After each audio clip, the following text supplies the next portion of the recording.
The words terminal cancer have a funny way of making everything else sound like white noise. My name is Abigail, and I'm 32 years old. 3 hours ago, I was just another woman sitting in a sterile oncologist's office, picking at my cuticles and wondering if the receptionist's fake smile was part of her job training. Now I'm staring at my phone, trying to figure out how to tell my family that I'm dying.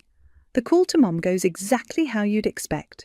"Abby, honey, you sound strange. What's wrong?" "Mum, I need to tell you something. I just came from Dr. Martinez's office and—" "Oh my God!" Her voice drops to that theatrical whisper she uses when she wants to sound concerned, but also wants the neighbours to hear. "What did he say?" "It's cancer, Mum. Stage 4. He's giving me maybe 6 months." The silence stretches so long, I check to see if the call dropped. Then I hear her sharp intake of breath, followed by what sounds like her sitting down hard. "Cancer? But you're so young. Are you sure? Did you get a second opinion?" "I'm sure, Mum." "Oh, sweetheart." Now she's crying, and part of me feels guilty for being so blunt. "We need to get you the best doctors, the best treatment. Money is no object." There it is. 3 minutes into the worst news of my life, and we're already talking about money. "I'm going to call your father right now, and Ella, we're coming over." "Mum, you don't have to—" "Don't be ridiculous. Family sticks together. We're going to take care of you." She hangs up before I can respond, and I'm left staring at my phone in the parking lot of the medical building, wondering why her promise of care feels more like a threat. They arrive within the hour, armed with tissues and takeout from my favourite Thai place. Dad gives me one of his awkward side hugs, the kind where he pats my shoulder twice and steps back like I might be contagious. Ella, my younger sister, immediately starts crying harder than I did when I got the news. "This is so unfair," she sobs, mascara streaming down her cheeks. "You're the good one. You're the one who always does everything right." I want to point out that being good apparently doesn't make you immune to cancer, but I just hand her another tissue. "What are the treatment options?" Dad asks, settling into my kitchen chair like he's preparing for a business meeting. "There are some experimental trials, but they're expensive. Insurance won't cover most of it." Mum and Dad exchange one of those looks, the kind married couples perfect after decades together.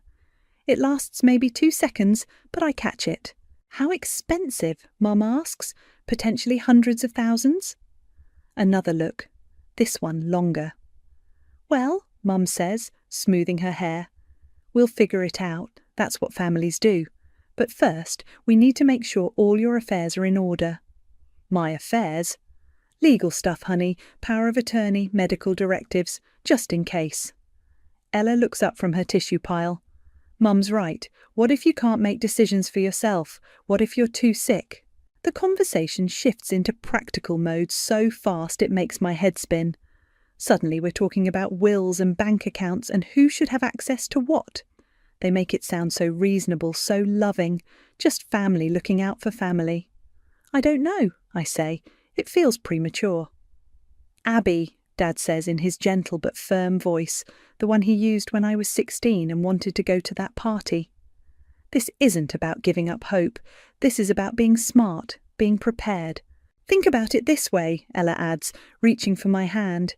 "If something happens and we can't help you because of legal red tape, how awful would that be?" They stay for 3 more hours, and by the time they leave, I've agreed to meet with their lawyer tomorrow. They hug me extra tight at the door, and Mum whispers, "We're going to make sure you have the most beautiful last Christmas, sweetheart, whatever it takes." After they're gone, I pour myself a glass of wine and sit on my couch, trying to process everything. My phone buzzes with a text from Mum. "Already called the lawyer, 10 a.m. tomorrow, love you so much." I'm about to respond when I hear her voice through my thin apartment walls. She must be on the phone in the hallway. I know, it's terrible. But Linda, you should see the kitchen in that house we looked at last month. The marble countertops alone would be worth it, and with the insurance money—" Her voice fades as she walks away, but the words hang in the air like smoke. Insurance money. I set down my wine and stare at the wall, wondering if I heard what I think I heard. The lawyer's office smells like leather and false promises. This is really just a formality, Mum says, squeezing my hand as we sit across from Mr. Henderson, a man whose smile is as polished as his mahogany desk. We want to make sure you're protected. The power of attorney documents are already printed and waiting. Henderson slides them across the desk like he's dealing cards. Standard stuff, he says. Medical decisions, financial management, property oversight. Your parents will be able to handle everything if you become incapacitated. What exactly does financial management include? I ask. Access to accounts, investment decisions, bill paying. Essentially, they can act on your behalf in all monetary matters. Dad clears his throat. We've already discussed this, Abby. We're not going to touch anything unless it's absolutely necessary. I sign the papers. What choice do I have?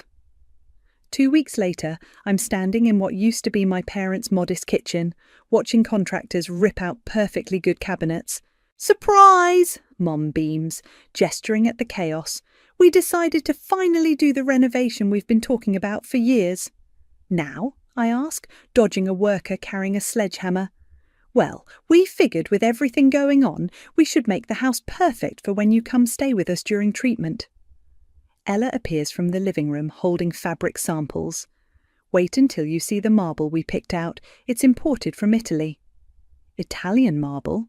Only the best for our girl, Dad says, but he won't meet my eyes. I watch them for the next hour, discussing crown moulding and wine fridges with the enthusiasm of people who just won the lottery. When I mention that I should probably start looking into those experimental treatments, Mum waves me off.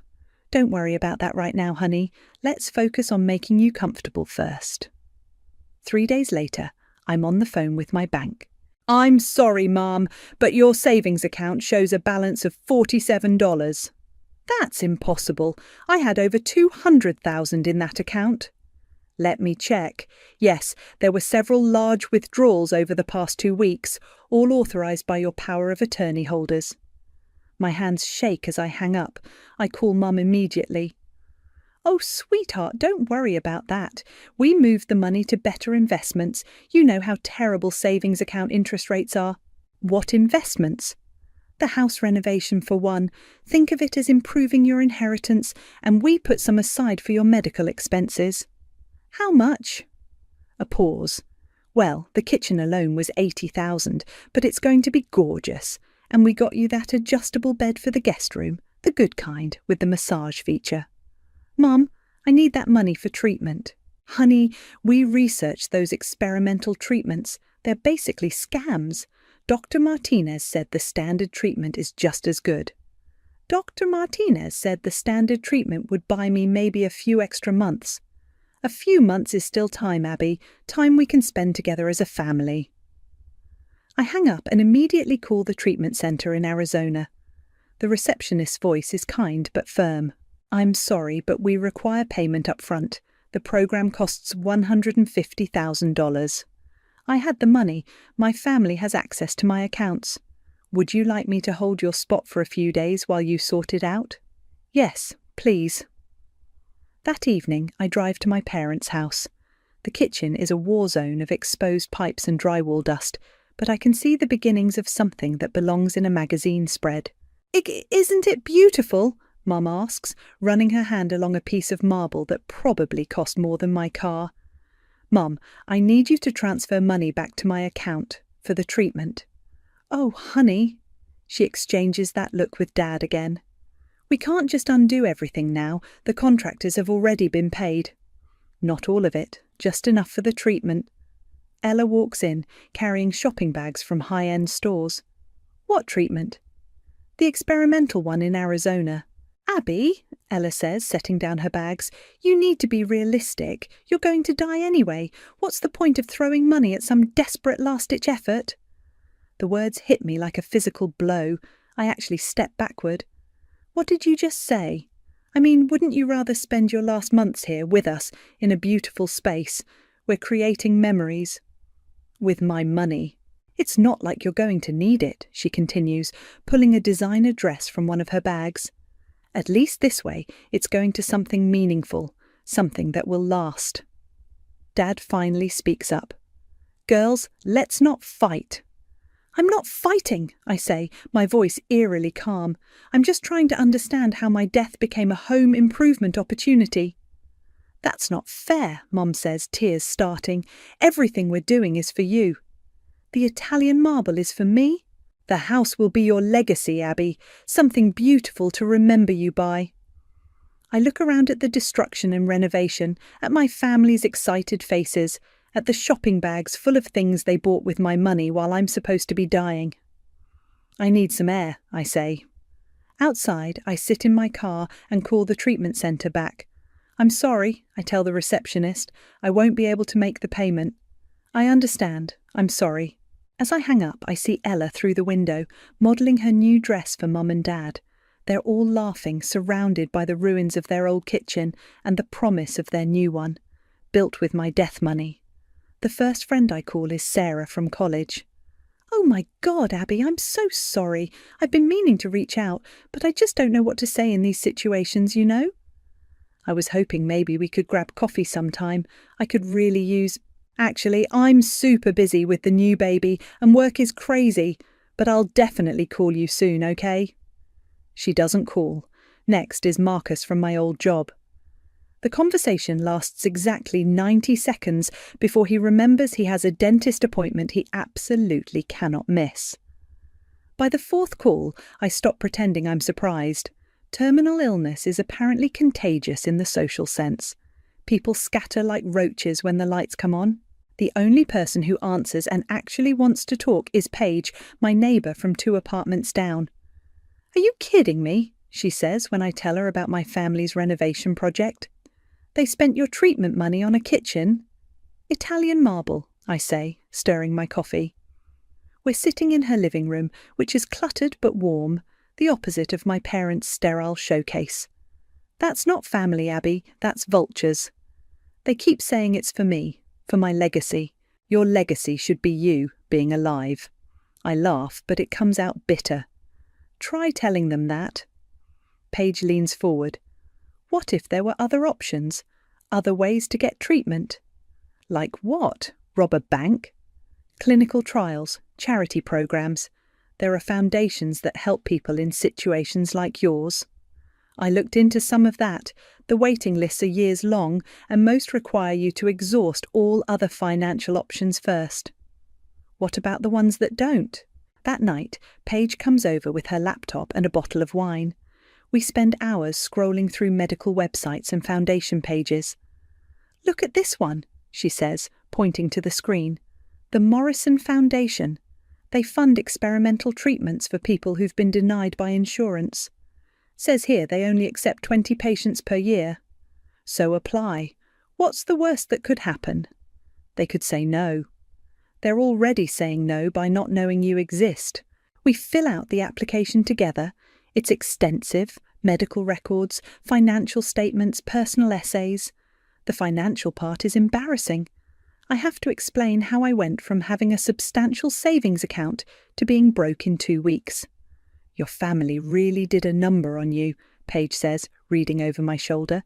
They think they're helping. They think they're helping themselves. 3 days later, I get a call from Mum. Abby, honey, we need to talk. Can you come over? The kitchen renovation is nearly complete. The marble countertops gleam under expensive pendant lights, and the new appliances look like they belong in a restaurant. It's beautiful, isn't it? Mum says, running her hand along the island. It's something. We have some exciting news. Ella found this amazing resort in Cabo. We thought it would be perfect for a family trip. One last vacation together. Ella bounces on her toes. It's all-inclusive, spa treatments, private beach, the works.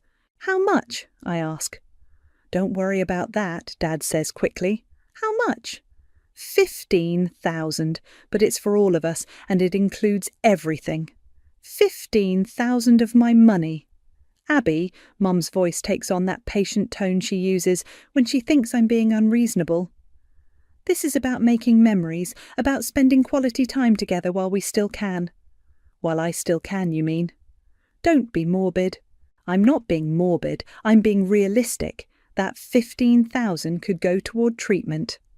What treatment? Ella asks. You said yourself you couldn't afford the experimental stuff. I'm looking into other options. Like what? Charity programs, clinical trials.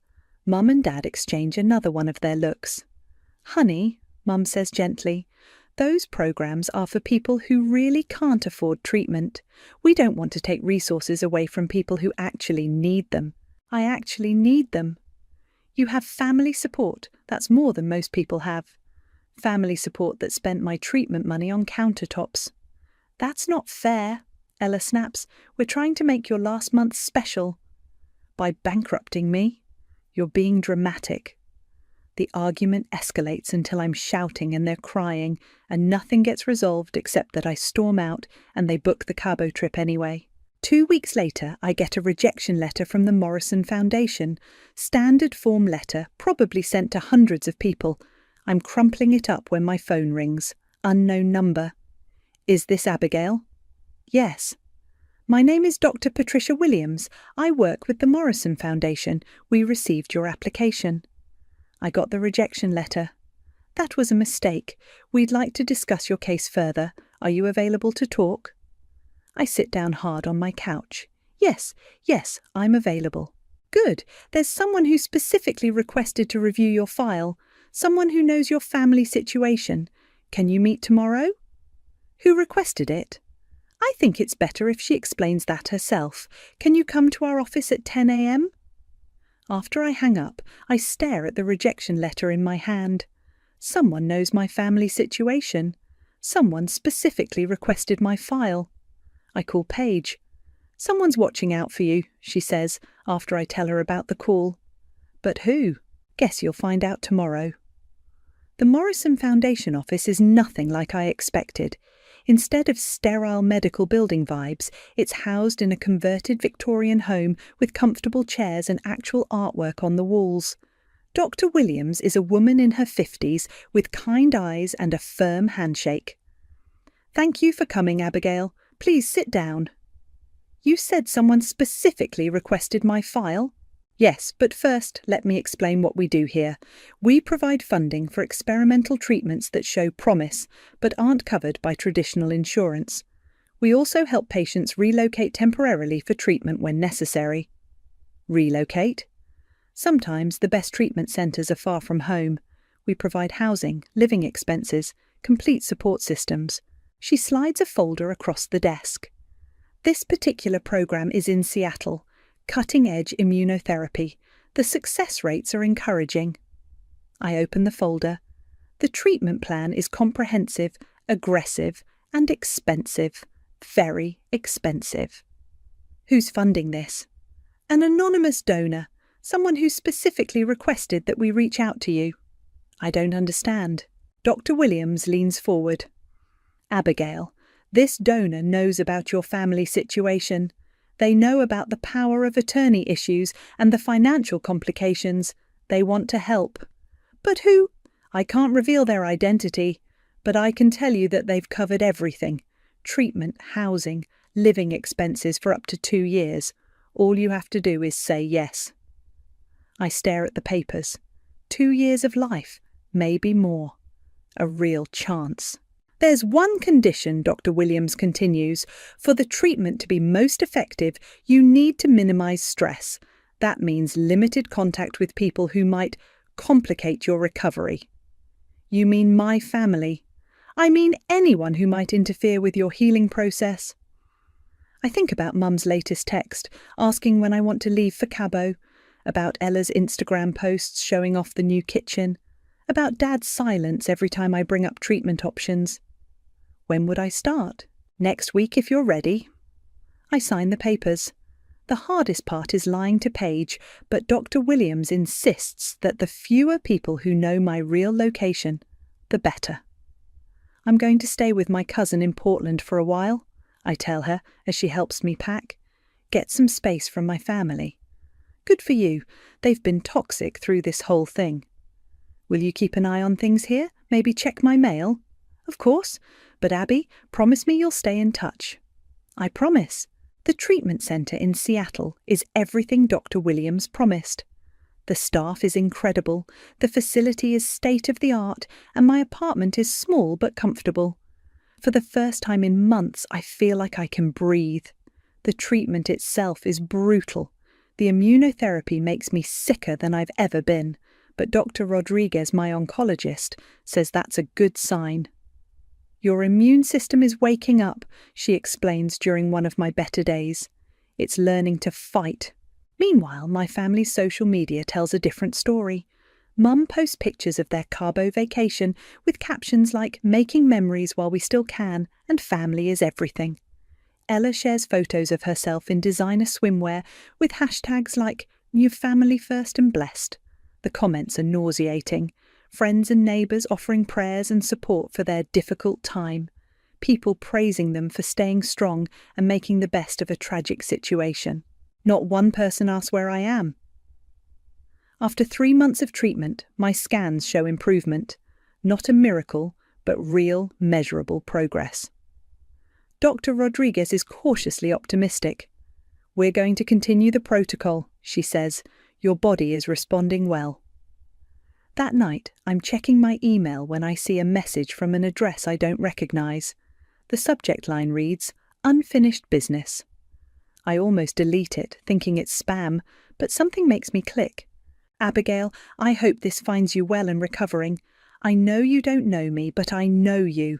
I know what our family did to you, and I want to help make it right. I've been away for a long time, but I'm coming home soon. We have a lot to discuss."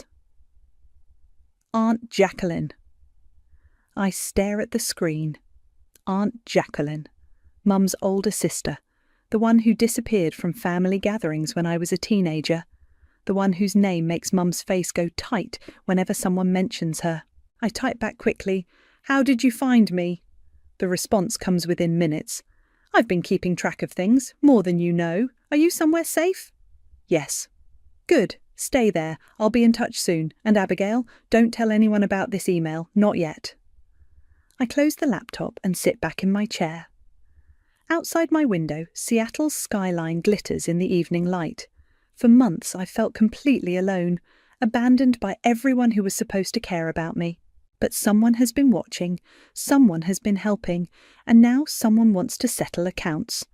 I think about my family, probably posting more vacation photos right now, spending my money and playing the grieving relatives for social media sympathy. They have no idea what's coming. Jacqueline looks nothing like I remember. The woman sitting across from me in the Seattle coffee shop is polished, professional, wearing a tailored blazer and carrying a leather briefcase that screams federal government. The last time I saw her, she was storming out of Christmas dinner after a screaming match with Mum about family loyalty.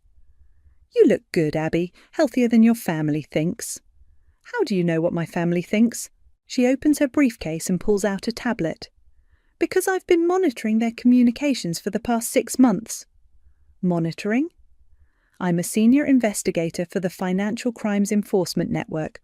White-collar crime, specifically elder abuse and financial exploitation." She slides the tablet toward me. "Your case landed on my desk through the Morrison Foundation's fraud alert system." The screen shows a detailed timeline of my bank transactions, starting from the day I signed the power of attorney. $80,000 for kitchen renovation, $15,000 for a Cabo vacation, $12,000 for what appears to be a shopping spree, $25,000 for a down payment on a new car for Ella. Jacqueline scrolls through the list. All withdrawn within weeks of gaining access to your accounts. They said it was for my care. A massage bed that cost $3,000 hardly qualifies as medical care. I study the timeline. Seeing it all laid out like this, the pattern is obvious. This is why you funded my treatment. The Morrison Foundation has a discretionary fund for cases involving financial abuse. When I saw your application and realized you were my niece, I made some calls. Why didn't you contact me sooner? Jacqueline's expression hardens. Because I needed evidence, solid, prosecutable evidence, and because I needed you safe and away from them while I built the case. She opens another file on the tablet. This is where it gets interesting. 3 weeks ago, your mother attempted to liquidate your remaining investment account, the one they haven't touched yet. I have another account. Your grandmother's trust fund. It's been sitting there since you turned 30, gaining interest, about $40,000. Mum tried to access it. She forged your signature on the withdrawal forms, badly. The bank flagged it as suspicious and contacted my office. I stare at the forged signature. It's clearly Mum's handwriting, but she tried to make it look like mine. That's a federal crime, Jacqueline continues. Wire fraud, forgery, financial exploitation of a vulnerable adult. We're talking serious jail time. What do you want me to do? I want you to help me finish building this case, but more than that, I want to give you the chance to confront them, on your terms. She shows me another document. Your family has been telling everyone you're dying, posting about it constantly, accepting sympathy, and even some donations from your community. But here's the thing. They haven't actually checked on you in months. They think I'm in Portland with my cousin. They think you're dying in Portland with your cousin. Your mother has been planning your funeral. The words hit like ice water. What? She's been meeting with funeral directors, picking out caskets, even choosing flowers, all while posting about how brave she's being during this difficult time. Jacqueline pulls up Mum's Facebook page.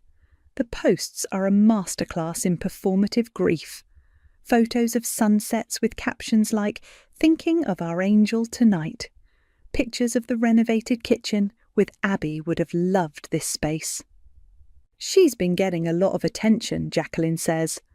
Sympathy, donations, even a feature in the local newspaper about a mother's love during tragedy. This is insane. It gets worse. They've started planning a celebration of life event. Ella created a GoFundMe for it. They've raised $8,000 so far.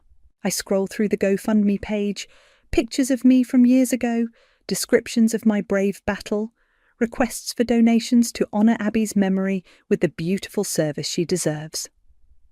They're crowdfunding my funeral while I'm still alive and pocketing the money. The event they're planning costs maybe $2,000. The rest is going straight into their accounts. I close the tablet and lean back in my chair. What's your plan? We let them dig the hole deeper. I've been documenting everything, every transaction, every lie, every forged document, but I need your help for the final piece, which is, they need to believe you're actually dying. We need them to come see you, to make one final attempt to tie up loose ends, and when they do, we spring the trap. What kind of trap? Jacqueline smiles, and for the first time I see the family resemblance. It's not a nice smile. The kind where they walk into a room expecting to find a dying woman and instead find a federal investigator with enough evidence to put them all in prison. When? Soon. Your mother has been getting increasingly anxious about your condition. She's been calling hospitals in Portland, trying to track you down. She's worried about that trust fund, about making sure all the legal paperwork is in order before you die. She wants to make sure she gets everything. Exactly. So we're going to give her exactly what she wants. One last visit with her dying daughter. Jacqueline closes her briefcase and stands up. Are you ready to come back from the dead, Abby? I think about the kitchen renovation, the Cabo vacation, the funeral GoFundMe, the forged signatures. I think about months of feeling abandoned and betrayed while they spent my money and planned my memorial service. I'm ready. Good, because your family is about to learn that some debts can't be paid with other people's money. The plan is simple, too simple, which makes me nervous. You'll be staying at a private care facility, Jacqueline explains as we drive through the outskirts of Portland. It's actually a safe house we use for witness protection, but it looks like a hospice from the outside. And you'll be there as my nurse? Nurse practitioner. I have the credentials. I worked in healthcare before joining FinCEN. Your family will see exactly what they expect to see, their dying daughter and her caregiver. The facility looks perfect for our purposes. Sterile hallways, medical equipment, the faint smell of disinfectant. Jacqueline has thought of everything. The room is wired for audio and video, she says, showing me the hidden cameras. Everything they say will be recorded. What if they don't take the bait? They will. Your mother has been calling every hospital in Portland for 2 weeks. She's desperate to find you. That evening, Jacqueline sends the text from my phone. Mum, I'm in a care facility in Portland. The doctors say it's time. Can you come? The response comes within minutes. On our way. Hold on, sweetheart. They arrive the next morning, all 3 of them, carrying flowers and wearing their best grieving family expressions. I'm in the hospital bed, makeup carefully applied to make me look gaunt and weak. Jacqueline is in scrubs, playing her role perfectly. Oh, my baby, Mum rushes to the bedside, tears already flowing. You look so thin. The treatment didn't work, I whisper, keeping my voice weak. Dad hangs back by the door, uncomfortable as always with emotional displays. Ella sits in the visitor chair, her phone already out, probably planning her Instagram post about this touching family moment. We brought you something, Mum says, pulling out a tablet. We wanted to show you the kitchen. It's finally finished. She scrolls through photos of their renovation, narrating each detail like she's giving a house tour. The marble countertops, the custom cabinets, the wine fridge. It's beautiful, isn't it? We did it all for you, honey, so you'd have something beautiful to remember. It must have been expensive, I say. Don't worry about that. We used your money wisely. Every penny went toward making something lasting. Jacqueline, still in character as my nurse, steps forward.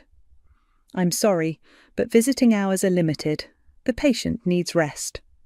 Of course, Mum says. We understand, but before we go, there are some papers we need Abby to sign. Here it comes. Dad finally speaks up, pulling documents from his briefcase. Just some final arrangements, sweetheart, making sure everything is handled properly. I pretend to read through the papers, but I already know what they are. Transfer documents for the trust fund, a new will leaving everything to them, forms to close my remaining accounts. I don't understand some of this legal language, I say weakly. It's just standard stuff, Ella says, not looking up from her phone, making sure we can handle your affairs after, after I die. Don't say that, Mum scolds, but she's pushing the pen toward my hand. Just sign where it's highlighted. I'm about to sign when Jacqueline's phone buzzes loudly. She checks it and frowns. I'm sorry, but there's been a development with the patient's care plan. I need to step out and make some calls. She leaves the room, and immediately the family's demeanour changes. Finally, Ella mutters. That nurse has been hovering all morning. Sign quickly, Mum says, her voice losing its gentle tone. Before she comes back. What's the rush? I ask. There's no rush, honey. We just want to make sure everything is taken care of. Dad clears his throat. Actually, Abby, there's something we need to discuss. The trust fund account. What about it? The bank has been asking questions about some paperwork we submitted. My heart races, but I keep my voice steady. What kind of questions?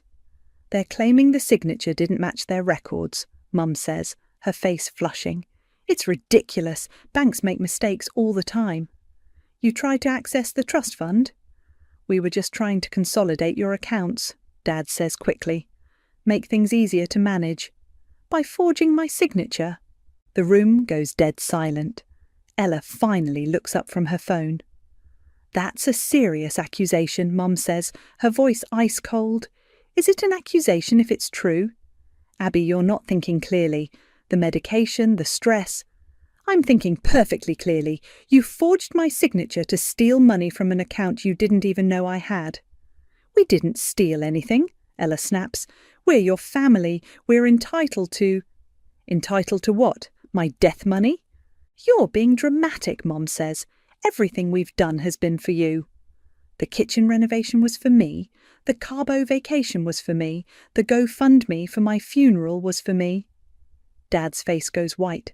How do you know about you planning my funeral while I'm still alive? About you raising money for a memorial service and pocketing the cash? You don't understand, Mum says, but her voice is shaking now. We've been under so much stress. The medical bills, the emotional toll. What medical bills? You haven't paid for any of my treatment. We've been supporting you emotionally. That has value. Apparently it has a dollar amount, about $200,000 give or take. The door opens and Jacqueline walks back in, but she's no longer wearing scrubs. She's in a business suit carrying her federal ID. Sorry for the interruption, she says, her voice completely different now, professional, authoritative. I'm Agent Jacqueline Mason, Financial Crimes Enforcement Network. Mum's face goes from red to white in seconds. Jackie? Hello, Denise. It's been a while. Ella looks confused. Who is this? Your aunt, Jacqueline says, pulling out her badge, and the federal agent who's been investigating your family for financial crimes. Dad tries to stand, but his legs seem to give out. This is a setup. This is justice, Jacqueline says, placing a thick folder on the bedside table. And you just confessed to multiple felonies on federal recording equipment. Mum stares at me, and for the first time in months, she's speechless. Surprise, I say, sitting up in bed. I'm not dying, but your freedom might be. The silence in the room is deafening. Mum stares at me like I'm a ghost, which I suppose I am in a way. Ella's mouth hangs open, her phone forgotten in her lap. Dad has gone completely grey. This isn't possible, Mum whispers. You're dying. The doctor said I had 6 months without treatment, I say, throwing off the hospital blanket and standing up. Turns out, when you actually use the money for treatment instead of kitchen renovations, medicine works pretty well. Jacqueline opens the folder and spreads documents across the bedside table like she's dealing cards. Let's start with the basics. Wire fraud, forgery, financial exploitation of a vulnerable adult, and my personal favourite, charity fraud. Charity fraud. Ella finally finds her voice. The GoFundMe for Abby's funeral, $8,000 raised under false pretences. That's federal wire fraud. She was dying, Mum says, but her voice cracks. We thought she was dying. You thought wrong, and even if she was, taking money donated for funeral expenses and spending it on vacations is still fraud. Dad tries to stand again, this time successfully. We need a lawyer. You need several lawyers, Jacqueline says, but first, let's finish our conversation. She pulls out her tablet and starts reading. $80,000 for home renovation, $15,000 for a Cabo vacation, $12,000 in retail purchases, $25,000 for a car down payment, $3,000 for a massage bed that was supposedly for Abby's medical care but was actually installed in your master bedroom. How do you know about the bed? Ella asks. Because I've been watching you for months. Every purchase, every transaction, every social media post about your brave journey through your daughter's illness. Mum's tears have stopped. Now she just looks angry. You had no right to spy on us. I had every right. Financial crimes against vulnerable adults are my specialty. Abby wasn't vulnerable. She signed the power of attorney willingly, under duress, while facing a terminal diagnosis after you manipulated her into believing you would use the money for her care. Jacqueline's voice is ice cold. That's textbook exploitation. We are her family, Dad says, finally finding some backbone. We had every right to make decisions for her. You had the right to make medical decisions and pay her bills. You didn't have the right to steal her life savings. It wasn't stealing, Ella snaps. She was going to die anyway. What was she going to do with the money? Live, I say simply. I was going to use it to live. But you are living, Mum says, grasping at straws. So what's the problem? The problem is that I'm only living because a federal agent happened to be my aunt and happened to have access to discretionary funds for fraud victims. Without that, I'd be dead right now. But you're not dead. No thanks to you. Jacqueline pulls out another document. This is where it gets really interesting. The forged signature on the trust fund withdrawal. She slides a paper across to Mom. This is your signature, Denise. You didn't even try to make it look like Abby's handwriting. Mum stares at the document. I was under stress. I wasn't thinking clearly. You were thinking clearly enough to research the account, forge the paperwork and submit it to the bank. We needed the money. For what? For expenses. What expenses? Your mortgage is paid off, your car is paid off, you have no debt except the credit cards you maxed out buying furniture for your renovation. Dad sits back down heavily. What happens now? Now you get arrested, Jacqueline says matter-of-factly. Wire fraud carries a maximum sentence of 20 years. Financial exploitation of a vulnerable adult is another 10. The charity fraud adds another 5. 35 years. Ella's voice is barely a whisper. Each. These are separate charges. Mum starts crying again, but this time it's different. These aren't manipulative tears or performative grief. This is pure panic. Please, she says, we'll pay it back, every penny. With what money? I ask. You spent it all. We'll sell the house. We'll sell everything. The house you renovated with my money, the car you bought with my money, the furniture you purchased with my money? Yes, all of it. I look at Jacqueline. What do you think? Should we let them sell everything to pay me back before they go to prison? That's up to you, Jacqueline says, but the criminal charges stand regardless. They committed federal crimes. Wait, Dad says desperately. There has to be another way. We're family. Family, I repeat. You know what family does? Family doesn't steal your life savings when you're dying. Family doesn't plan your funeral while you're still alive. Family doesn't raise money for your memorial service and pocket the cash. We made mistakes, Mum pleads. You made choices. Every single transaction was a choice. Every forged signature was a choice. Every lie on social media was a choice.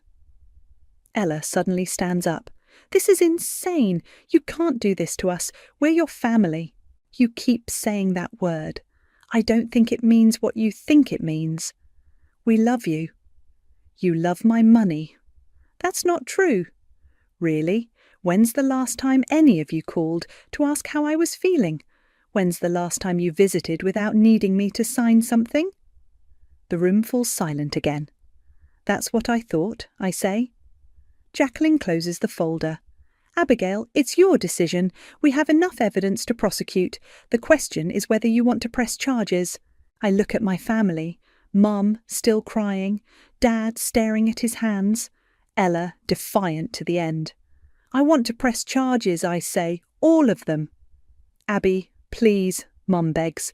Think about what this will do to the family. I am thinking about it. I'm thinking about what you already did to this family. Jacqueline pulls out her phone. I'll call the field office. They can have agents here within the hour. Wait, Dad says. Just wait. Give us a chance to make this right. How? We'll figure something out. You've had months to figure something out. Instead, you planned my funeral. I walk to the window and look out at the parking lot. You know what the worst part is? I would have given you anything if you'd just asked. If you'd been honest about needing help, about wanting to renovate the house, about any of it.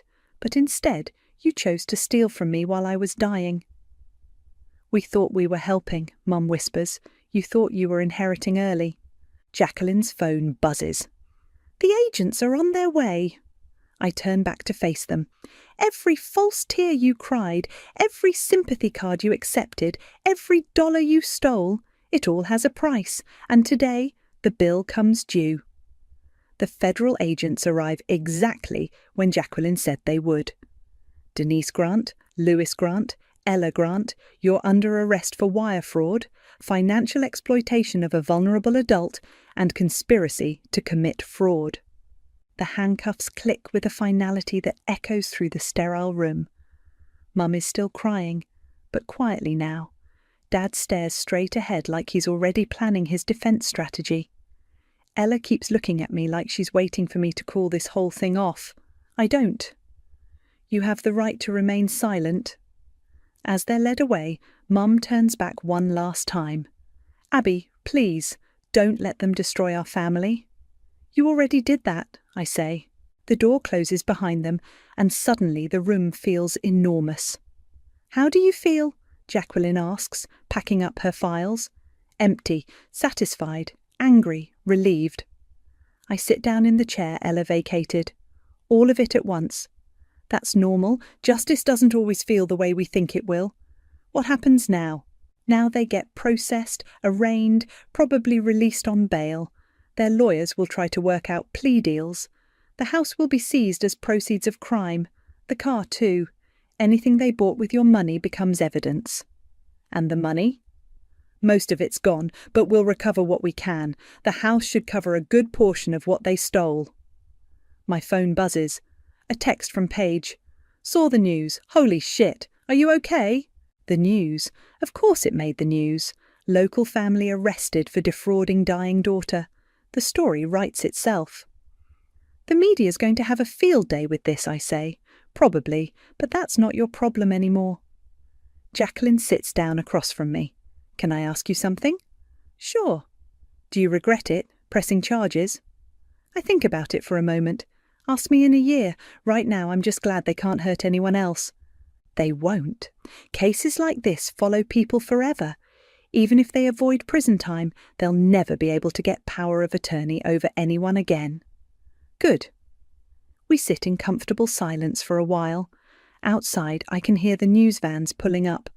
I should probably get out of here before the reporters figure out which room I'm in, I say.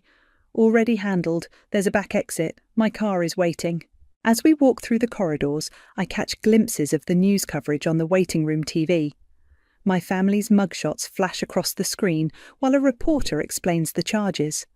The anchor calls it a shocking betrayal of trust and every family's worst nightmare. They have no idea. Jacqueline drives me back to Seattle, where my real life is waiting. My apartment, my treatment team, my actual future. What will you do now? She asks as we pull up to my building. Keep getting better, go back to work eventually, figure out what normal looks like. And your family? What family? She nods like she understands. If you need anything, you have my number. Thank you for everything, for saving my life. You saved your own life. I just helped with the paperwork. That evening I'm sitting in my apartment when Paige calls. I can't believe you've been in Seattle this whole time, she says. I was so worried. I'm sorry I lied. I had to. Are you kidding? You orchestrated the most epic takedown in family drama history. I'm impressed. It doesn't feel epic. It feels necessary. Same thing sometimes. We talk for an hour about everything and nothing. It feels good to have a real conversation with someone who actually cares about me. The next morning, I'm at my favourite coffee shop when I see him. Dad, sitting alone at a corner table, looking older than I've ever seen him. He spots me and walks over. Abby, can we talk? I don't think that's a good idea. Please, just 5 minutes. Against my better judgment, I nod toward the empty chair. Your mother's in the hospital, he says. Panic attacks. She can't stop crying. I'm sorry to hear that. Are you? Really? I consider the question. I'm sorry she's suffering. I'm not sorry she's facing consequences. She loves you. She loves what I represented. Security, money, status. That's not fair. Fair? I laugh, but there's no humour in it. Dad, you spent my treatment money on marble countertops. You planned my funeral while I was still alive. You forged my signature to steal from me. And you want to talk about fair? He stares into his coffee cup. We made mistakes. You made choices. Can you ever forgive us? The question hangs in the air between us. I think about forgiveness, about family, about the life I almost lost and the life I'm building now. I don't know, I say finally, but I know I can't trust you, and without trust, what's the point? He nods slowly, like he expected that answer. I hope someday you can understand that we thought we were doing the right thing. I understand perfectly. You thought I was going to die, so you decided to help yourselves to my money. The only thing you got wrong was the dying part. I stand up to leave. Abby? I turn back. I'm glad you're alive. So am I, Dad. So am I. I walk out of the coffee shop and into the Seattle morning. The air is crisp, the sky is clear, and for the first time in over a year, I feel completely free. My phone buzzes with a text from Dr. Rodriguez. Latest scans look great. See you next week. I smile and keep walking. Behind me, my old life crumbles under the weight of its own greed. Ahead of me, my new life stretches out like an open road. Sometimes karma needs a little push, but the bill always comes due. And I'm finally ready to collect.